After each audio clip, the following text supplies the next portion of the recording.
ต้องใส่สำเนียงบ่ค่อยเห็นนั่นนี่นะสั่นแบบนี้นะสั่นกว่านี้โอ้ตัวนี้ยาวได้ตัวนี้บัวสันได้ยาว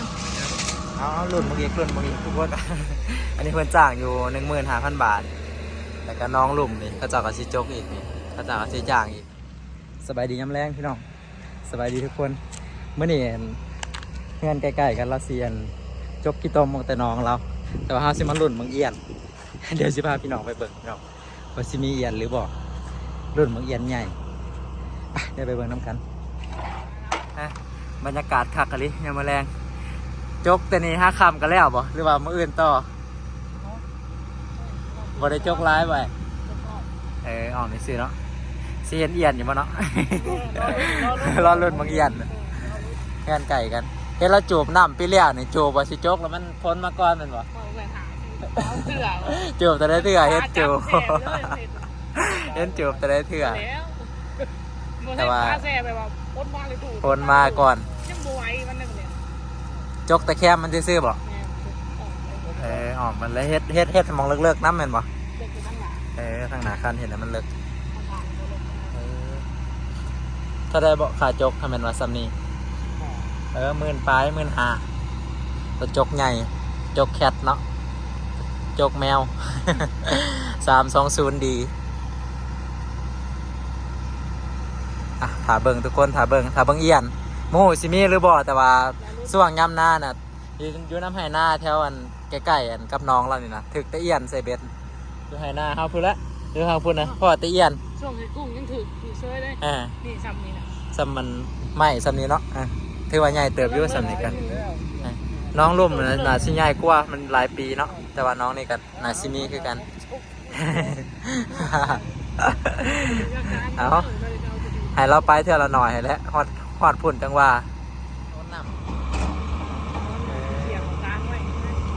เลี้ยงปลาเนาะพี่นาเนาะคอนเอาลงไว้คือเก่าไว้ให้ปลาอยู่ตีนรถน่ะคือกันบอกเอาไว้ให้ปลาอยู่เจ้าของน้องเพื่อนนั่นเฮ็ดเฮือนไว้ให้ปลาอยู่ข้างใน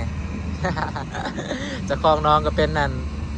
วิชาการเกี่ยวกับระบบเกษตรระบบประมงฮู้จักมองกันเฮือนปูเฮือนปลาอยู่ถ้าเราบ่เฮ็ดเฮือนเนี่ยมันหนีแล้วเนาะปลาหรือบอกกับมันบ่ใหญ่เนาะปลามันก็ว่าอาศัยเรื่องความสุขของมันนะทำโบเห็ดเงินเห็นมันก็มันโบมีความสุขมันก็นานใหญ่นะแต่ว่าตึกง่ายเนาะน้องเราก็บริกว้างเนาะเราก็ แต่ว่าปลาลายได้เรามีอาหารให้มันมีขอกหมูอยู่ขอก2 ขอกเรียนกันลงลายแล้วบอกกินตายไปเลยให้กินลายก็ตายบ่แล้วเป่งของข้างล่างน้ำเนาะคลองระบายน้ำเดี๋ยวบัดเราจกมาหอดพี่จังรุ่นบางเอียนทุกคนถ้าว่าน่าสิมีดอกเอียนแต่บ่ฮู้ว่าสิน้อยหรือหลายสันใดมันกระเพไว้น้ำบ่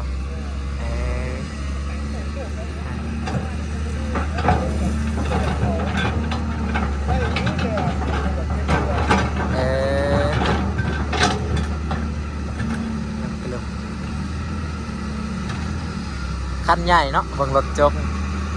ปกติแล้วสิเป็น200บ่รุ่น200แต่นี่300 ปลายทั้งใหญ่ทั้งแห้งรถ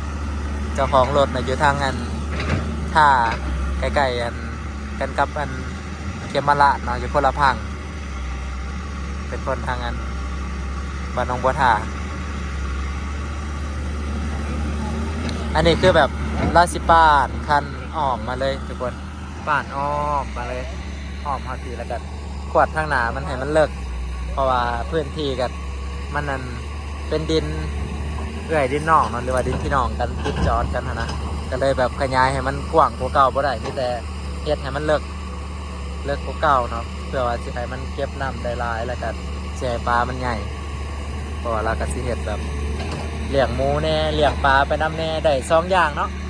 เขาว่ายิงปืนมาเดียวได้นก2 ตัวเนาะอันนี้คือการหมูก็ได้ปลาก็ได้หมูเดี๋ยวนี้ก็ราคาแพงขนาดสิฮอดคือว่าเท่าไรหมูเดี๋ยวนี้สิฮอด50,000แล้วบ่คือว่าโลนึง55แล้วบ่ขึ้นตลอดหมูกันอยู่ตลาดจนบ่มีผู้กล้าซื้อกินแล้วเดี๋ยวนี้ หมูบ้านเฮาขึ้นราคาแพงอันนี้ผู้ใดเลี้ยงหมูน่ะปีนี้น่ะซ้ำถึกเลขทั้งอ้อม โชคดีอยู่เลยเพราะอาหารก็ราคาเก่าเนาะแต่ว่าหมูผัดขึ้นราคานะมันก็เป็นนั่นความโชคดีขุดไปขุดมาจนมืดแล้วเจ้าของน้องอุ๊บอยู่สิได้น้องแคบกว่าเก่าเรา กบได้เนาะเด็ดกบหน่อยเด็ดเขานะฮะเชียร์ตัวนั้นเนาะเอาหน้าถามมึงเอียนมานะเราซักมึงเราประกล้าศลงบ่ซักมึงก็นั่นจะเบิ่งตัวเขาย้ายขึ้นบนเนาะ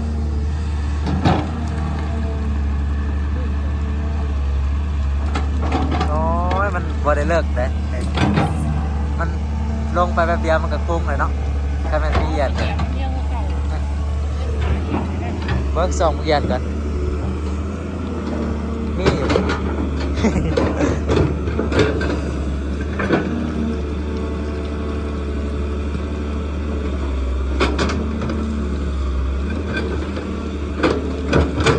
แนมโมเห็ดนะครับไก่บูมี่เนาะบูมี่อ๋อมันตื่นหนึ่งได้ตื่นหนึ่งได้กินต้มนะนี่ลงไปแป๊บเดียวก็มีแค่มันมีเอียนกันอยู่บ่เลิกดอกบ่หอดตีรัศมี บ่มีเอียนน่าสิอยู่แถวน้ำมันนี่เนาะมันเขาว่ามันอยู่เป็นกลุ่มเขาว่า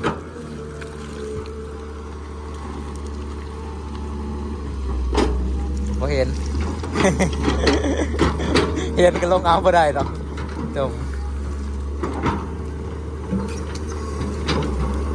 โซเฟอร์เพิ่นเขี่ยหาเอียนให้เบิ่ง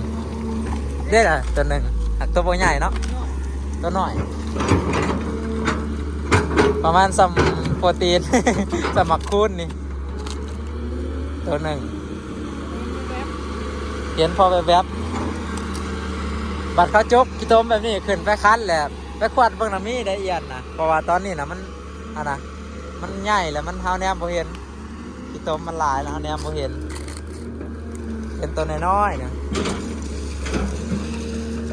โอ้เห็นเอียนแล้วเดี๋ยวก่อนเจ้าบ่เอาวะโอ้บ่มีผู้กินตัวบ่ใหญ่โอเค เราเบรกรถให้เอาเอียนโซเฟอร์เราก็ใจดีเด้อเราบีบแกให้เอาเอียน จนมืดจะได้เห็นคุ้มค่าเลย โจ๊กกันกลางคืนพี่น้องเลยคุ้มค่าขนาดได้ลายเจ็บแล้วได้ลายเจ็บแล้วเดี๋ยวไปเบิ่งเอียนก่อนเนี่ยมาเห็นเขาเจ้ากันพอเอียนอีกเดี๋ยวจะไปเบิ่งกันต่อยกันปักยก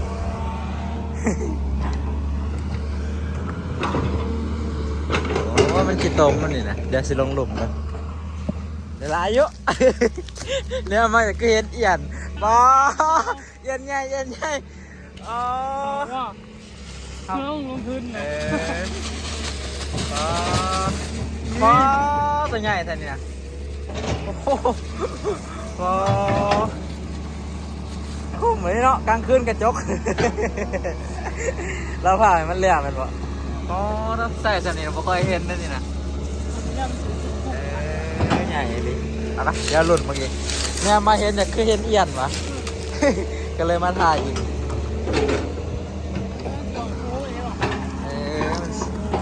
ถ้ามันใหญ่มันออกหูบ่โอ้พอเอียนใหญ่ดิตัวไหนใหญ่กว่านี้บ่สั่นแบบนี้นะสั่นกว่านี้โอ้ตัวนี้ยาวได้ตัวนี้หัวสั่นได้เอาหลุดเมื่อกี้ทุกคนโอ้เพื่อจะได้ก็มันง่ายเนาะจับเขียดอีกเราจะเอาเหลี่ยวเลยวันนี้คิดว่า10 โมงเนาะประมาณ10 โมงหรือว่าประมาณ4 ทุ่มเอากับรุ่นเมืองเอียนอยู่นี่แหละ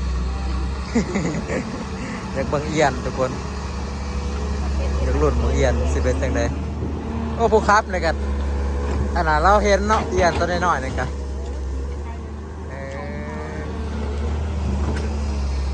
เ อียนโตบ่ได้ใหญ่ปานใดดอกทุกคนแต่ว่าผู้ขับหรือว่าโชเฟอร์เพิ่นสายตาดี พูดผ่อนกลางคืน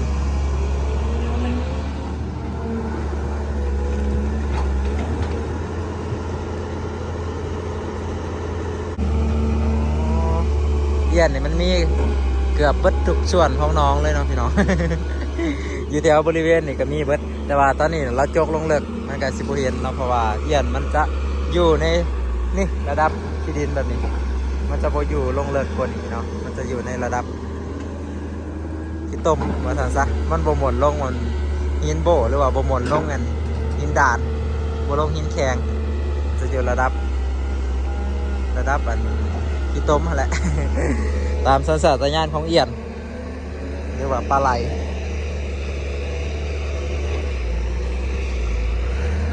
โอ้จกเลิกอีหลี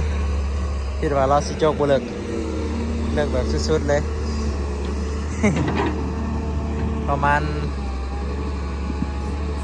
3-4 เมตร 4-5 เมตรพุ่นแหละนี่เอียนนั่นน่าจะบอแม่น จุดนี้ได้รุ่นนี่จุดแค่นี้ จุดแค่นั้นก็ได้รุ่นคือกันก็ได้คือกันแต่ว่ามันจะมาโฮมอยู่ทางหม่องเปียกเนาะเพราะว่าเอียนมันจะมาอยู่บนขี้ตมแม่นเล่าอันนั้นบ่เฮ็ดปูไว้หม่องรถเหยียบเนาะขยับมาเขาเจ้าก็มีแบบนั้นมีวิธีเทคนิคในการขับรถมันพื้นที่มันบริคือรถเท่าเนาะ ต้องมีเทคนิคพิเศษแต่ว่าตากล้องตอนนี้แนมหาเอียนอย่างเดียว ไม่ได้โฟกัสแนวอื่นเดี๋ยวเราจบที่ตรงขึ้นมาแล้วขึ้นมาโอเห็นเราจกมาเหยียบวิธีจกท่อระบายน้ำ จกแบบบ่ให้มันแตก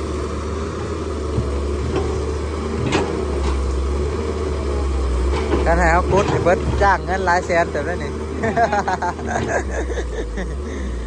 อันนี้รถใหญ่คุดเราบาทน้ำปลาคุดได้ดีแข็งบ่ไหวหรอกคุดกระแตกแล้วคณะคุดเนาะแตกคณะคุดน่ะมาต่อปลอดภัยอยู่ปะโอเคอยู่ดึงได้อยู่ปะบังไพ่ลาดกดหูลูก มันกี่ดินปิดเนาะมันบีบลงกดได้อีกกี่ดินมันบีบเมื่อนอนก่อนทุกคน เอียนมันบุขึ้นมาโซ่โตจักเถื่อเมื่อหารับหานอนก่อนพักผ่อนกันจก5 โมงแรงจนฮอด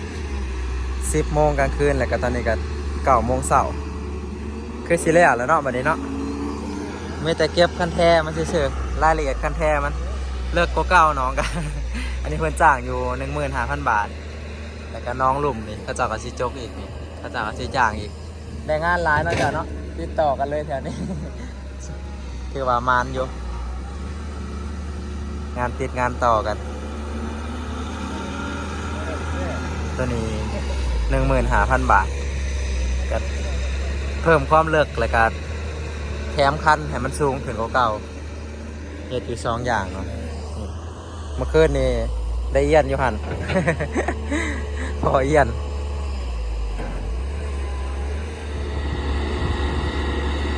แล้ว แล้วขึ้นแล้ว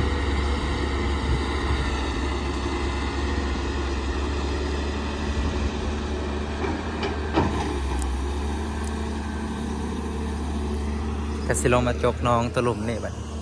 น้องต่อกันทีนี้คือแบบแถมคันแท้ขึ้นให้มันกว้างกว่าเก่าแล้วก็สูงกว่าเก่าแล้วก็เพิ่มความลึกของน้องก็บ่ใหญ่ทุกคนแต่ว่าเราจะเน้นให้มันลึกแล้วก็มีนะเอาเอิญบ่เป็นเอิญเป็นซ่านมัน มาเห็นซ่านไว้